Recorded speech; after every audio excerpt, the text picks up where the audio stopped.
რამდენიმე წუთში შევა პირველი საჩივარი არასამთავრობო ორგანიზაციების მხრიდან, რითიც ისინი გაასაჩივრებენ მოსამართლის დადგენილებას, რომლითაც ანტიკორუფციული ბიურო ავალდებულებს არასამთავრობო ორგანიზაციებს იმ მოქალაქეების პერსონალური ინფორმაციის გათქმისკენ, რომლებსაც მათთვის მიუმართავდა დახმარება მოუთხოვიათ. გუშინ დაანონსეს სამართლებრივი დავის დაწყება არასამთავრობო ორგანიზაციებმა და დღეს უკვე გადადგეს მათ პირველი ნაბიჯი. ისინი ეხმაურებიან ასევე რაჟდენ კუპრაშვილის გუშინდელ განცხადებას და ისინი ტყუილში ამხელენ, რადგან კუპრაშვილი საგანგებო ბრიფინგზე უარყოფდა, რომ ის პერსონალურ ინფორმაციას თითქოს არ ითხოვდა საქალაქო სასამართლოსგან, თუმცა შემდეგ გაასაჯაროვეს არასამთავრობო ორგანიზაციებმა მოსამართლის განჩინება, სადაც ერთ-ერთ პუნქტად მითითებულია, რომ მათ უნდა გადასცენ ანტიკორუფციულ ბიუროს იმ ბენეფიციარების პერსონალური მონაცემები, ფოტოები, პირადი ნომრები,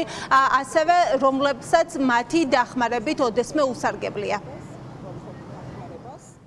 აქ ორი ახსნა შეიძლება იყოს, რატომ თქვა ბატონმა რაჟდენმა ტყუილი. პირველი ის, რომ მან არ იცის რა წერია სასამართლოს ბრძანებაში, არ წაუკითხავს და შეიძლება ეს სხვა მოამზადა და ის არ იყოს საქმის კურსში და უბრალოდ მიაწოდეს ეს თუ რა უნდა გამოეთხოვა და კარგად არ იცნობს, ან იფიქრა, რომ არ ვიცი, მოიტყუებდა და ამაზე ვერ ვუპასუხებდით, არ ვიცი, ორივე შემთხვევაში ალბათ მძიმე მდგომარეობასთან გვაქვს საქმე. თუ შევხედავთ რუსეთის, ბელორუსის და სხვა ქვეყნების გამოცდილებას, სადაც მსგავსი კანონები მიიღეს, ბენეფიციარების შესახებ ინფორმაციის მიღების შემდგომ სახელმწიფო რეპრესიული მექანიზმები იწყებენ ტერორს ამ ადამიანების წინააღმდეგ. ანუ ხდება მათი სახელების და გვარების გამოქვეყნება, მათი დისკრედიტაცია, გასაჯაროება მათი პერსონალური მონაცემების, მათი დევნა, მათ შორის პირადი, ესე ვთქვა, თავდასხმები. ისი მთავარი მიზანი არის არა რაღაცა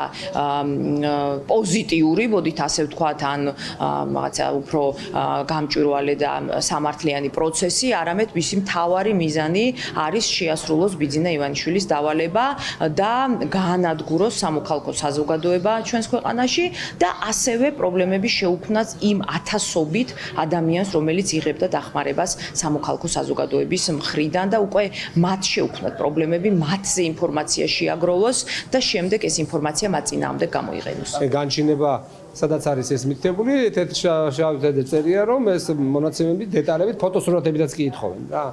ამიტომ საკუთარ ტყუილში გაება ცრუ რაჟდენი. ისეთ ტიპის ინფორმაციას ითხოვენ, რომლის გაზიარებაც არის ფაქტობრივად სამოქალაქო ორგანიზაციების მიერ ნდობის განადგურება და ყველაფერს ეწინააღმდეგება. აი, რო დავაზუსტოთ სექსუალური ძალადობის ხვევლი, ოჯახური ძალადობის ხვევლი, ქალების, ბავშვების ტრაფიკინგის ძალადობის ხვევლი, ადამიანების მონაცემებს ითხოვენ, სახელ გვარებს და ასე შემდეგ. ანუ ეს ხო წარმოუდგენელია ბოლშევიკური მეთოდით ესეთ ტიპის ინფორმაციის მიღება. რაჟდენ კუპრაშვილის უწყება სადამსჯელო უწყებად იქცა, ასე გამოეხმაურა სალომე ზურაბიშვილი განვითარებულ პროცესებს და თვლის ზურაბიშვილი, რომ არანაირი კანონით არ უნდა ავალდებულებდეს სამოქალაქო ორგანიზაციებს სახელმწიფო პერსონალური ინფორმაციის გაცემას და მისი შეფასებით ეს ყველანაირ დემოკრატიულ სტანდარტს ხდება.